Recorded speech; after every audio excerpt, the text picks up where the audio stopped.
राजनीति का सफर जारी है। हेलो एवरीवन, मैं हूं अमित त्रिपाठी और आपका स्वागत है हमारे YouTube channel voice of Rohtas पर। राजनीति के सफर में आज एक और उम्मीदवार हमारे साथ जुड़ रहे हैं जिनका नाम विनोद प्रसाद है और वो नगर पंचायत काराकाट के उप चेयरमैन के उम्मीदवार हैं। आइए विनोद भैया, आपका स्वागत है हमारे। विनोद भैया, अपना बहुमूल्य समय देने के लिए आपका बहुत बहुत धन्यवाद। और हम चाहेंगे कि धन्यवाद आप जनता को भी बोले। मैं सब पूरे गोड़ारी नगर पंचायत के जितने भी मतदाता हैं सबको मैं सहृदय दिल से प्रणाम करता हूं। विनोद भैया, चुनावी रण तो चल ही रहा है, सरकार का स्टे है इस पर। मैं चाहूंगा कि आप बताइए, जो घूमने के दौरान आपने जो कमियां देखें, उस कमियों के सुधार के लिए आपकी क्या रणनीति रहेगी? सबसे पहली बात है कि मैं हर पंचायत में हर गांव घूमा, जमुआ हो, करूप हो, बाध हो, चिला हो, तेनुआ टोला हो, तेनुआ गांव है। तो सबसे बड़ा चीज हमको कमियां मिली वहां देखने के लिए कि वहाँ की व्यवस्था, जैसे जमुआ है वहाँ आपको स्कूल जाने के लिए रास्ता नहीं है, पूरे पानी भरा हुआ है, नाली गली का एकदम छीन विधि व्यवस्था है, वो देखें। इसके बाद में यहाँ भी जाइए, काली माई के स्थान तक जाइए तो वही हाल है। बीच में महादेव जी तक जाने का कोई मार्ग हमको दिखाई नहीं देता है।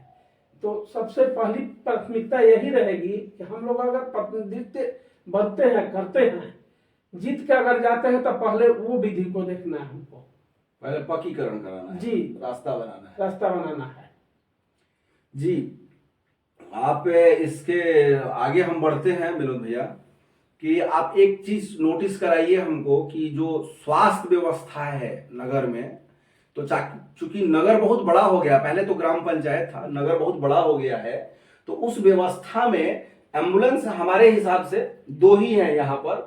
तो नगर की जो व्यवस्था है उसको बढ़ाने के लिए आप नगर के लिए क्या करेंगे? हम सरकार से यही मांग करेंगे, अगर हम लोग का प्रतिनिधित्व तो मिलती है तो हर जितने भी पंचायत है गोड़ारी नगर पंचायत में, हर गांव में एक एक एम्बुलेंस की व्यवस्था होनी चाहिए कि हर गांव में वहाँ एम्बुलेंस तैनात रहे। कोई भी कठिनाई हो जनता को तो वो एम्बुलेंस ले जाके हॉस्पिटल तक पहुंचावे और वहां से घर पे, वहां से घर तक फिर छोड़े। जी जी। अगर ये हम लोग का भी फंड भी आती है तो उस फंड से हम लोग का एम्बुलेंस का सुविधा करना है। जी जी जी, यही प्राथमिकता मेरी रहेगी। आगे बढ़ते हैं विनोद भैया, और हम कहना चाहेंगे जो नगर की सुरक्षा को लेकर आप क्या कहना चाहेंगे? नगर के सुरक्षा के हम खुद व्यवसायिक हैं, एक ज्वेलरी व्यवसायिक हैं। यहाँ सबसे बड़ा सुरक्षा में चूक है कि प्रशासन को गतिविधि, प्रशासन अपना समय नहीं दे पाती है, इसलिए लूट और खसोट दोनों ज्यादा बढ़ी हुई है।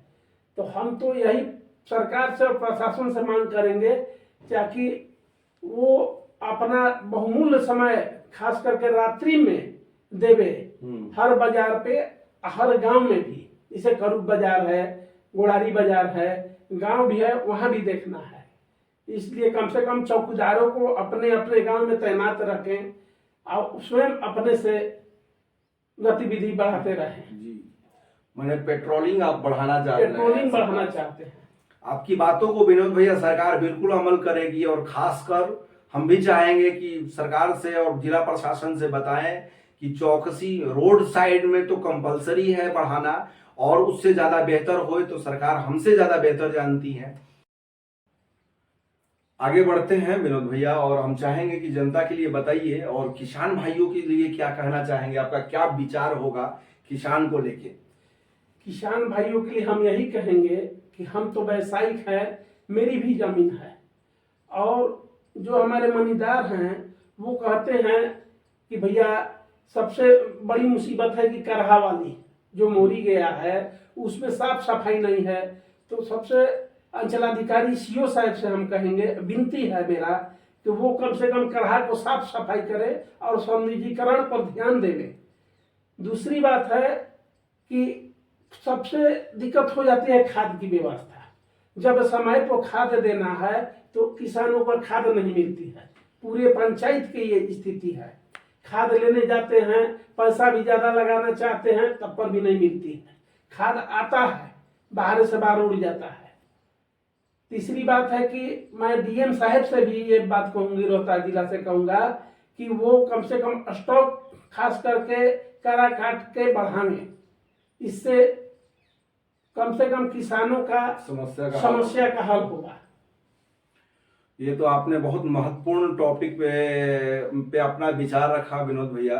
ये तो सरकार भी चाहेगी, जिला प्रशासन और यहाँ के सीओ साहब हैं, और बिहार सरकार भी चाहेगी कि सब जगह का समस्या का समाधान हो।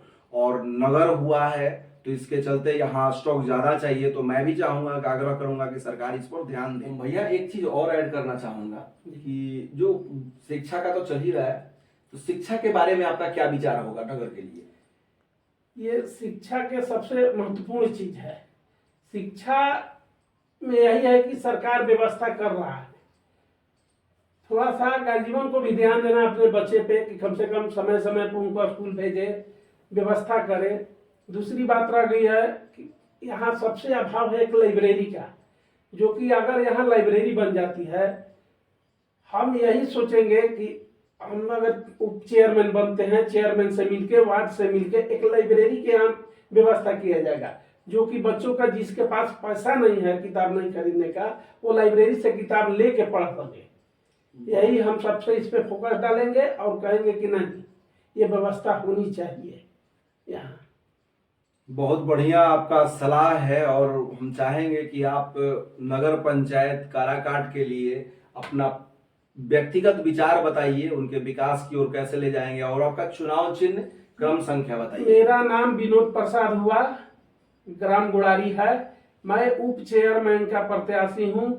मेरा चुनाव चिन्ह बकरी छाप है, 12 नंबर क्रम संख्या है, जो कि पूरे गुड़ारी नगर पंचायत के जनता से हम यही नम्र निवेदन करेंगे कि हमको जितावें और नगर पंचायत के प्रतिनिधित्व करने के लिए उत्साहित करें।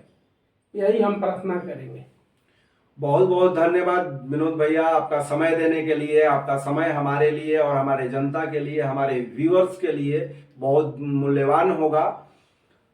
आप अपना और अपनों का खूब ख्याल रखिए। लाइक, कमेंट और सब्सक्राइब करिए। धन्यवाद।